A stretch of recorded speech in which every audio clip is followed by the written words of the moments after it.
জগৎবল্লভপুর তৃণমূল কংগ্রেসের আয়োজিত বরগাছিয়ায় অনুষ্ঠিত হল রাখি বন্ধন উৎসব। এই উৎসবে উপস্থিত ছিলেন জগৎবল্লভপুরের বিধায়ক সীতানাথ ঘোষ, জগৎবল্লভপুরের প্রাক্তন বিধায়ক ডক্টর কাসেম মোল্লা, হাওড়া জেলা পরিষদের সদস্য বিকাশ ঘোষ ও জগৎবল্লভপুরের বিশিষ্ট চিকিৎসক শ্রীকুমার জ্যোতি ব্যানার্জি সহ অন্যান্যরা। রাখি বন্ধন উৎসবের সঙ্গে বাংলা ও বাঙালির ইতিহাস জড়িয়ে রয়েছে। আর বাঙালির এই রাখি বন্ধনের প্রসঙ্গে উঠে আসবেই কবিগুরু রবীন্দ্রনাথ ঠাকুরের নাম।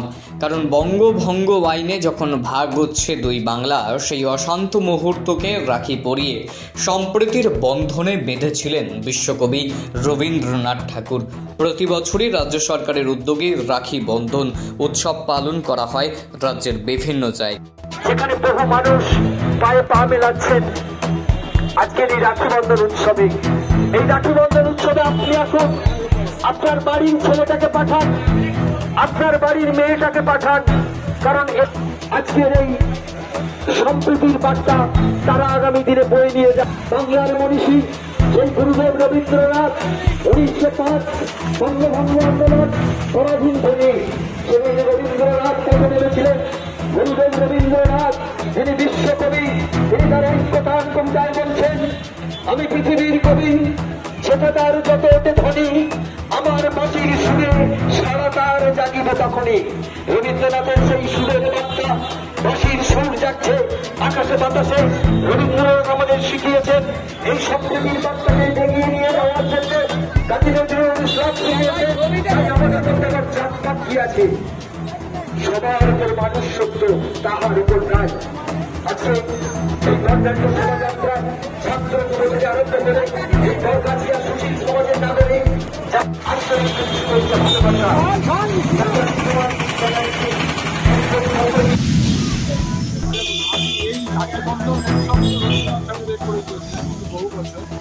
আমি এখানে উৎসব আকারে যেটা করছি, ডাক্তার আবুল কাসেম মোল্লা বিধায়ক হয়েছিলেন 2011 সালে।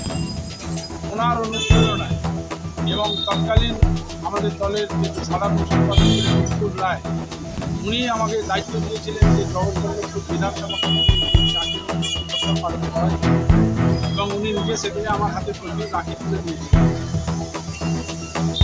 আমাদের মূল উদ্দেশ্য যেটা হচ্ছে সাম্প্রদায়িক সম্প্রীতি, যে উদ্দেশ্যে রাখি বন্ধন রবীন্দ্রনাথ ঠাকুর করেছিলেন, আমরা সেই উদ্দেশ্যে জগৎবল্লভপুর বিধানসভা কেন্দ্রে 2011 সাল থেকে এই উৎসব আমি করে যাচ্ছি।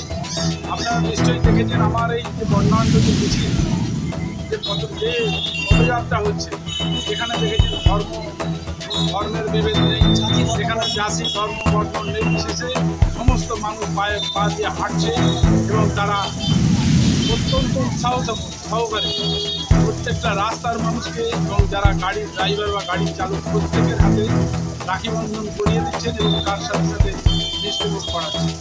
বলছি বরগাছিয়া ধর্মতলা ট্রেকার স্ট্যান্ড থেকে আর লক ফ্যাক্টরি রোড পর্যন্ত এই আমাদের করে যাচ্ছে। আগামী দিনের কর্মসূচি কি আছে? আগামী দিনের কর্মসূচি আছে, আমরা আজকে এবছর আমাদের খুব খারাপ লাগছে যে আজিকর একটি দুর্ঘটনা ঘটে গেছে, যার জন্য আমি আরও বর্ণাঢ্য করি। আমাদের এখানে ব্যান্ড পার্টি থেকে বাঁশি থাকে, এইসব আমরা এটাকে পুরোপুরি এবছর বন্ধ করে দিয়েছি। যে আমরা এর সাথে আমরা নিজেরাও অত্যন্ত দুঃখিত, যারা নক্কারজনক ঘটনা যারা ঘটিয়েছে আমার সরকার, তার সাথে সাথে আমরা যারা চিকিৎসক, আমাদের প্রত্যেকের দাবি যে প্রকৃত অপরাধীকে ধরতে হবে এবং যত দ্রুত সম্ভব তাকে ফাঁসি দেওয়ার, এটা হচ্ছে আমাদের মুখ্যমন্ত্রীর আবেদন, আমাদের প্রত্যেকটা মানুষের আবেদন। আমরা শুধু আমাদের অবজেকশান বা আমাদের যেটা আপত্তি, যে কিছু রাজনৈতিক দল তাদের লক্ষ্য এখন মুখ্যমন্ত্রীর পদত্যাগ চাওয়া, তাদের লক্ষ্য কিন্তু তাদের দেখুন স্লোগান পাল্টে গেছে যে মুখ্যমন্ত্রীর পদত্যাগ দাবি করছে। তারা কিন্তু আর দাবি করছে না যে এখনই এই যারা আসামি তাদের এখনই খুঁজে বার করা হবে, যারা মুখ্যমন্ত্রীকে আলটিমেটাম দিয়েছিলেন। আমাদের মুখ্যমন্ত্রী 24 ঘন্টার মধ্যে একজনকে দুষ্কৃতীকে অ্যারেস্ট করেছেন। আজকেও মুখ্যমন্ত্রী পথে হাঁটছে, দেখুন এই যে দুষ্কৃতীদের ধরার জন্য। আমাদের যেটা বক্তব্য যে আমাদের যেহেতু সরকারের উপর বলুন বা পুলিশের উপরে যারা নির্ভরশীল না, বিরোধী দল যারা সিবিআইকে চাইছে, এখন আর কেন আন্দোলনটা হসপিটালে হবে, এখন কেন আন্দোলনটা পুলিশের বিরুদ্ধে হবে? এখন তো আন্দোলনটা সিবিআইয়ের বিরুদ্ধে হবে। চলুন আমরা সবাই মিলে লক্ষ লক্ষ মানুষ মিলে আমরা সিডিও কমপ্লেক্সে গিয়ে সিবিআই দপ্তরে আমরা করি, আমাদের আবেদন সেখানে থাকবে যে যত দ্রুত সম্ভব এই আসামিদের ধরা হোক। আমার নাম ডাক্তার শ্রীকুমার চিত্রানে। রাখি বন্ধন উৎসব শুরু হয়েছিল যখন রডলি বাংলা ভাগ করে দিয়েছিল, তখন রবীন্দ্রনাথ ঠাকুর আমাদের প্রাণের কবি, পৃথিবীর কবি, কবিগুরু রবীন্দ্রনাথ গর্জে উঠেছিলেন এবং রাখি নিয়ে তিনি লাখোদা মসজিদের ইমামকে পড়িয়েছিলেন এবং বলেছিলেন বাংলা ভাগ করা যাবে না, বাংলা ভাগ হয়নি। পরবর্তীকালে রাজনৈতিক চাপানুতরে হয়তো বাংলা ভাগ হয়ে গেছে। তারপর রাখি বন্ধন উৎসব মানুষ ভুলতে বসেছিল। 2011-য় মমতা বন্দ্যোপাধ্যায় যখন এই সিপিএমের জগদ্দল পাথরটাকে সরিয়ে দিয়ে বাংলার মানবিক মুখ্যমন্ত্রী হলেন, তখন থেকে শুরু হলো রাখি বন্ধন উৎসব বাংলার পথে প্রান্তরে। আমি 2011-য় এমএলএ হওয়ার পর 2011 সাল থেকে এই উৎসব শুরু করেছেন ডক্টর শ্রী কুমারজ্যোতি ব্যানার্জি, এখানকার যিনি প্রখ্যাত চিকিৎসক এবং আমাদের তৃণমূল কংগ্রেসের ভীষণ একজন একনিষ্ঠ সৈনিক। ডাক্তারবাবু বলবেন আপনি, এই যেটা ঘটনাটা ঘটে গেছে এর জন্যে আমরা সকলেই দুঃখিত। এই অবাঞ্ছিত ঘটনা ঘটা উচিত হয়নি। অল ইন্ডিয়া আইএমের সভাপতি তিনি কলকাতায় এসেছিলেন। আমি তার সঙ্গে যে মহিলার মৃত্যু হয়েছে ভীষণ বেদনাদায়ক, তার বাড়িতে তার মা বাবার সঙ্গে কথা বলেছি। তাদের কিন্তু কোনো ক্ষোভ নেই মুখ্যমন্ত্রীর ওপর, তাদের কিন্তু কোনো ক্ষোভ নেই বাংলার সরকারের ওপর। তারা শুধু একটাই চাচ্ছেন, আমরা বিচার চাই। বিচারটা যদি আমার মেয়ে পায় তাহলে আমাদের একটু শান্তি হবে, এইটাই তার বাবা আমাদের। চিকিৎসক আপনি কি এটা দুঃখ প্রকাশ করছেন?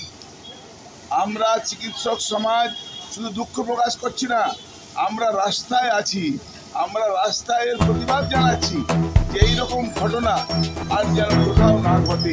কারণ একজন চিকিৎসক এবং তিনি পোস্ট গ্রাজুয়েট করছিলেন, তিনি চিকিৎসারত অবস্থায় রেপ অ্যান্ড মার্ডার হয়েছেন টোটালি, একজন না কয়েকজনের দ্বারা। আমরা চাচ্ছি সমস্ত আসামি গ্রেপ্তার হোক এবং ফাস্ট ট্র্যাক কোর্ট থেকে তাদের ফাঁসি দেওয়া হোক। মমতা বন্দ্যোপাধ্যায় এইটা যখন পুলিশকে দিয়েছিল 24 ঘন্টার মধ্যে মেন কালপ্রিটকে পুলিশ ধরে নিয়েছিল। মমতা বন্দ্যোপাধ্যায় দুদিন পরে 48 ঘন্টা পরে ওনার বাড়িতে গিয়েছিল। কেন মমতা বন্দ্যোপাধ্যায় কলকাতায় ছিলেন না, তিনি ঝাড়গ্রামের প্রোগ্রামে ছিলেন। আসার সঙ্গে সঙ্গে বাংলার মানবিক মুখ্যমন্ত্রী ওনার বাড়িতে গিয়ে মা বাবার সঙ্গে দেখা করেছিলেন এবং বলেছিলেন যে রোববার পর্যন্ত আমাকে সময় দিন, যদি না অ্যারেস্ট হয় সকলে তাহলে আমি নিজে সিবিআইকে দেবো। কিন্তু আমাদের সিপিএমের বন্ধুরা, বিজেপির বন্ধুরা হাইকোর্টে গিয়ে সিবিআই নিয়ে এলো। সিবিআই এখনো একজনকেও অ্যারেস্ট করতে পারেনি। রবিবার অতিক্রান্ত হয়ে গেছে। আমরা যদি পুলিশের হাতে এনকোয়ারি থাকতো তাহলে রবিবারের মধ্যে সমস্ত আসামি গ্রেপ্তার হতো। দেখুন, মীনাক্ষী মুখার্জির থাকা অবস্থায় যেখানে পুলিশ ব্যারিকেড রেখেছিল সেই ব্যারিকেডকে কিন্তু ডিআইএফআই ভেঙেছিল। অন্য কোনো তৃণমূলের লোক যায়নি, তৃণমূলের কোনো পতাকাও যায়নি, তৃণমূলের কোনো নেতাও সেখানে যায়নি। সেখানে ডিআইএফআই ওই ব্যারিকেড ভেঙে প্রায় হাজারে হাজারে মানুষ আরজিকরের মধ্যে ঢুকে গেছিল। তার মধ্যে হয়তো প্রতিশ্রুতি নিশ্চয়ই ছিল যারা ভাঙচুরটা করেছে। কলকাতা পুলিশ অলরেডি 19 জনকে গ্রেপ্তার করেছেন, 30 জনের বেশি লোককে চিহ্নিত করেছেন। আশা করছি আরজিকরে যারা ভাঙচুর করেছে, হাসপাতালে ভাঙচুর করলে তার আইন ভীষণ কড়া, 7 বছরের কম কিন্তু জেল হবে না, প্রত্যেকের জেল হবে, প্রত্যেকে গ্রেপ্তার হবে। মমতা বন্দ্যোপাধ্যায় তিনি কড়া শাসন করেন, ডাক্তারদের এগেনস্টে অ্যাটাকে তিনি 0 টলারেন্স মেনটেন করেন। ডক্টর আবুল কাসেম মোল্লা, প্রাক্তন সভাপতি আইএমএ বেঙ্গল এবং প্রাক্তন বিধায়ক জগৎ বল্লভ।